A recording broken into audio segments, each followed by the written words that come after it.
Good afternoon, evening, whenever you see this, my loves. For those of you that are new to my page on my channel, hi, my name is Symphony Thompson, and I am a self-care coach that helps millennials create more holistic and intentional self-care routines to aid them on their healing journey.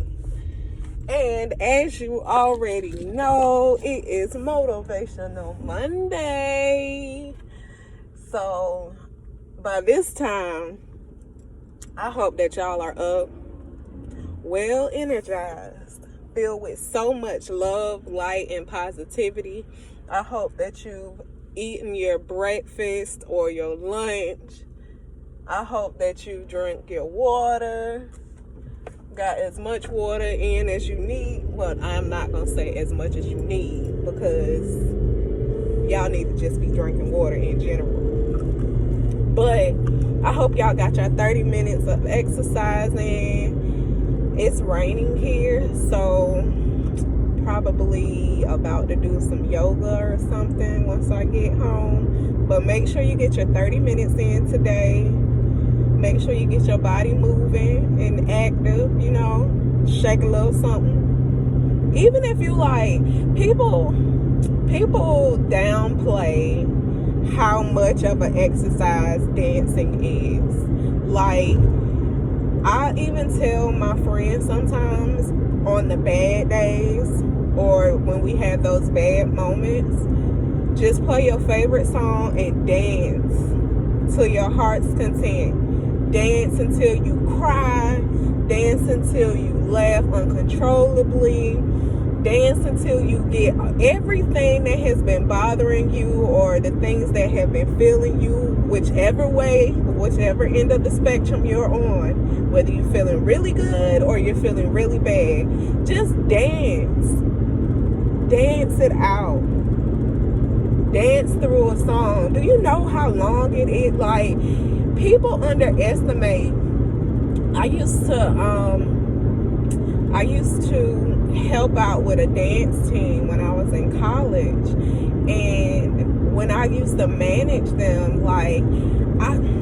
the reason why I started managing them is because I've always been interested in dance and in the arts, but I used to say I was clumsy, but I'm trying to learn to get out of that. My husband is trying to break me out of saying that. But I used to think that I was too clumsy to dance.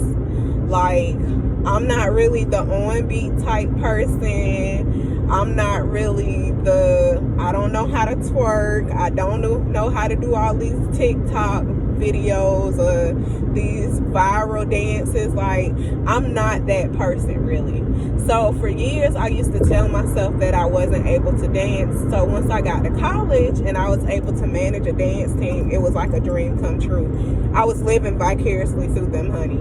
Every time they twirl their leg or flip that hair, honey, I was in it. That was me. But anyway, what I loved about managing them is they taught me so much about our physical abilities. One, but two, I also learned how much endurance you have to have in order to be a dancer. If you think about the strength of a dancer's legs or how strong their cores have to be in order to do some of these, even pole dancing. People look down on pole dancers, but that's not easy. Have you ever tried to do a pull-up on a monkey bar? Oh, okay. Yeah. Pole dancing is not easy. Dancing is not easy. People underestimate so many different things because they feel I don't know, they feel above certain things, I guess. But I digress. That's not what this is about. Get your 30 minutes in for the day. Love on yourself. Do some dope shit. As always do dope shit. So, like I was saying, today is Motivational Monday, and I don't know, these past couple of weeks have definitely been like, the theme has been faith without works.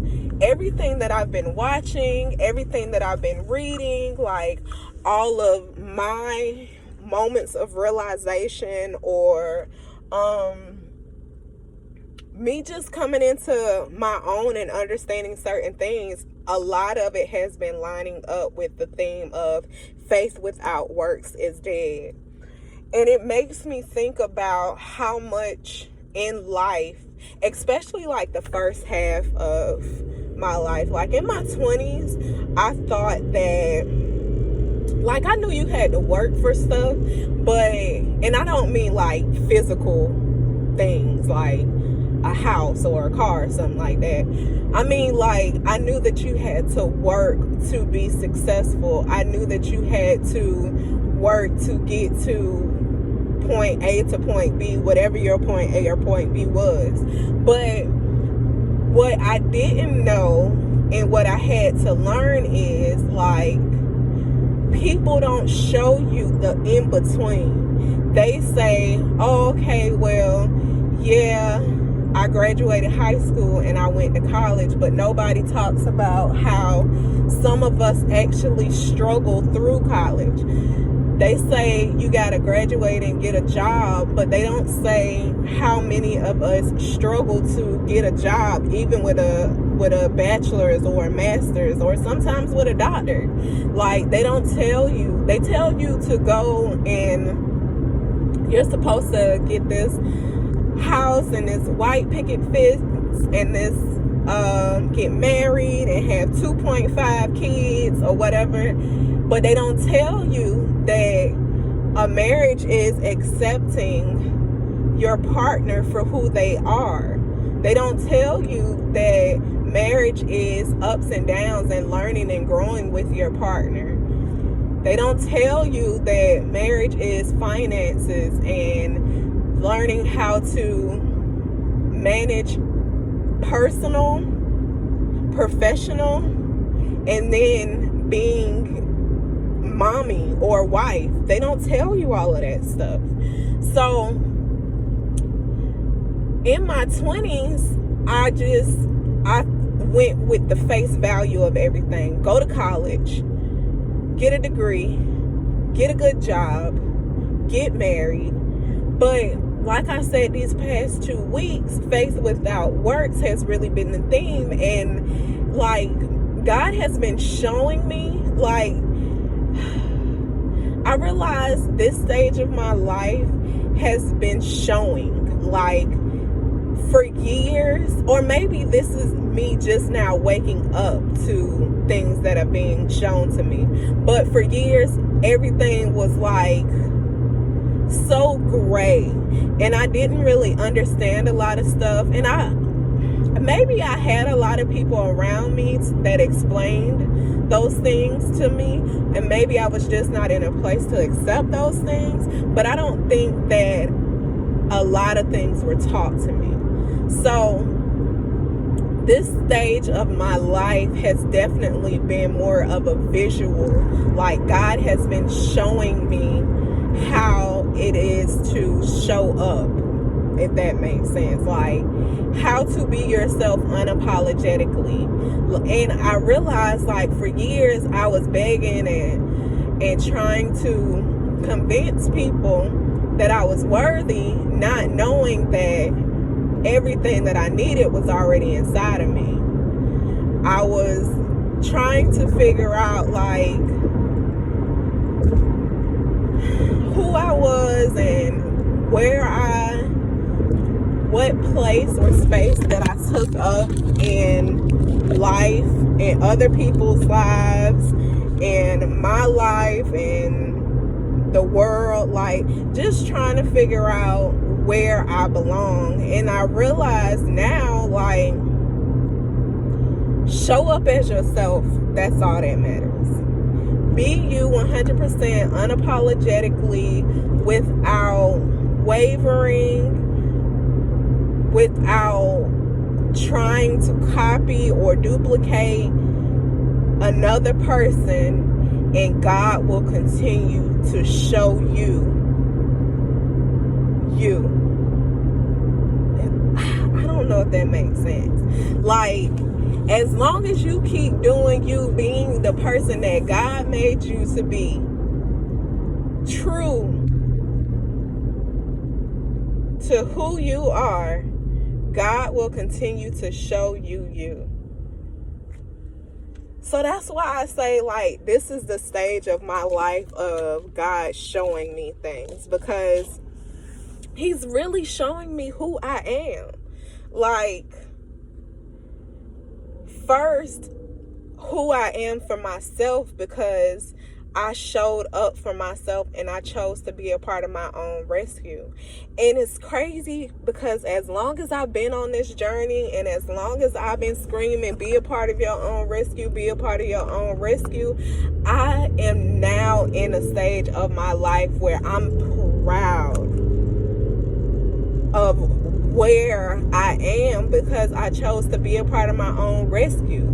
Had I not chose to be a part of my own rescue, I wouldn't have accomplished half of the things that I've accomplished lately. Like, I've become more organized. I've become more intentional. I've become more empathetic and understanding. And I don't take life lightly anymore. I try to find the value and appreciation in every aspect of life, no matter how good or bad the moment might seem. Yeah, I might still get frustrated and I might still cuss about whatever the situation is and wonder why I have to go through this stuff. But what I'm learning is, and which is why I say I'm proud of myself, is because, bro, you done showed up every single time. Every single time. Like, showed up and showed out, might I add. Like, why not be big proud of yourself? Why not gas yourself for a real big like? And when I say that, I'm not just talking to me, I'm talking to y'all too. Like, I say this all the time, that we need to big ourselves up, but like, really pay attention to yourself. Start writing down things when you accomplish stuff. Start celebrating yourself when you accomplish something. Take yourself out to eat. Do something nice for yourself. Save up some money so you can celebrate, so you can actually enjoy your celebration. Like, we deserve that. Think about how many days that you wanted to quit, how many times you thought about quitting, how many of us that thought about suicide, like, so many times thinking about suicide and ending it all. And here we are. We survived. We pushed through. We realized that there was something more in us. Something bigger than what we were going through in us. Something in us that the world needed. They needed a symphony. They need a insert your name. The world needs you. Just think back to all of the stuff that you overcome. Like, overcoming suicide is not something to take lightly. Like, be proud of yourself. We should be proud of ourselves. Overcoming some of these traumatic situations that we've grown through as children, even as adults, like, be proud of yourself. And something else that I'm trying to, like, the reason why I'm learning to be more appreciative and be proud of myself is because I'm sharing my story more. And it's not necessarily that I have to share my story publicly, but I'm actually talking about my story to myself. I'm actually giving myself the opportunity and the space to listen, to share that heart space with myself instead of closing off those thoughts and those feelings like I used to. Like, really intentionally trying to recreate my mindset, my environment, my atmosphere. That's what we should be striving towards. That's what being a part of your own rescue is. Like, truly showing up for yourself and choosing you and being proud of that shit, man. Like, big gas. Ain't no little shit around here no more. We pumping big gas. So with that being said, I hope y'all have an amazing dope ass day. I hope y'all keep doing dope shit. I hope that y'all show up as yourself unapologetically and without no wavering, without any questioning. I hope that y'all show up today and take up space because you deserve it. You deserve to take up space. I love y'all.